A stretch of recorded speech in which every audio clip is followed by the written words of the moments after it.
Throughout Judaism's first 1,000 years of development, it was an entirely different culture. Judaism was a nation centered around a single temple. The temple was the destination for all Jews. On pilgrimage holidays, Passover, Shavuot, and Sukkot, Jews would migrate to Jerusalem in the Holy Land, where the majority of their people lived. They would convert to the temple with their animals. Here, they would give their sacrificial animals to the priests to be offered to God.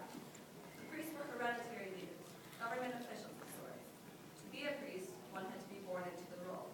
Sacrifices could only be made by the priest, and sacrifices were the people's only direct connection to God. The Jewish people had long since recovered from the destruction of the first temple. Most had returned from exile, although a few were still living outside of the Israelite nation. Large Jewish communities existing in nearby Babylonia and Egypt. With the Second Temple, they remained primarily a nation centered in the Holy Land, living in autonomy under the priesthood government. After hundreds of years of sacrifice, priesthood, and of pilgrimage holidays, the Romans demolished the temple and confiscated the home of the Jews. The Israelite nation was in bitter mourning and grief after the destruction of its epicenter. People were confused, lost, and nowhere to turn. A quote from Lamentations. The roads to Zion mourn, where no one comes to her appointed festivals. All her gateways are desolate. Her priests groan, her young women grieve, and she is in bitter anguish. It took a period of recovery and transition for Judaism to redefine itself. The destruction of the Second Temple developed Judaism from a yellow flower to seeds preparing for flight. Priesthood deteriorated, and an age for rabbinical leadership was ushered in.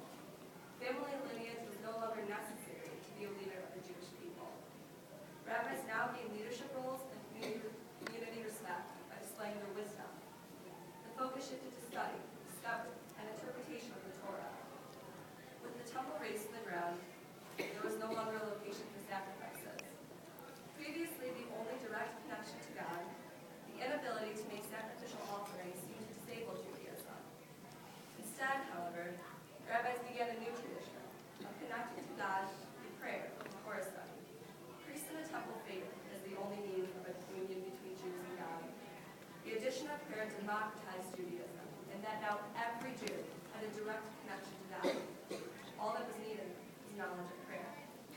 Jews journeyed off in every direction, every corner of the world. Away they floated on the breeze. Near and far, they stopped their caravans, unloaded their camels, and settled down. All flocked to synagogue, and together came in community. Due to their connections with and trust of various Jewish communities across the continent, Jews led successful lives as traders. The temple is no longer the focal point of the Jewish people, but rather the connections between the various communities now grounded in Judaism. Judaism did not revolve around a single location anymore. From a nation dependent on one place, Judaism evolved into a religion. Being Jewish became a lifestyle, a connection between communities. The seeds of Judaism had been blown away to everywhere. And in each place a seed landed, a new community was born. A stem sprouted, a flower grew.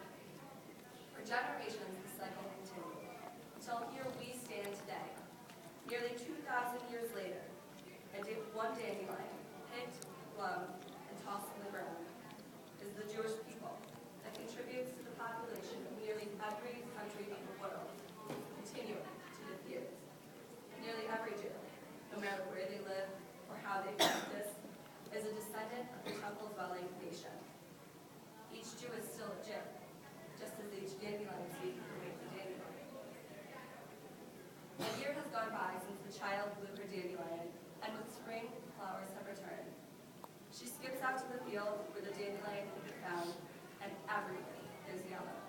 In infinite directions, the yellow blooms have been strewn near and far, each seed blown away with the wind and fallen in a corner of the world, spread its roots, and was born.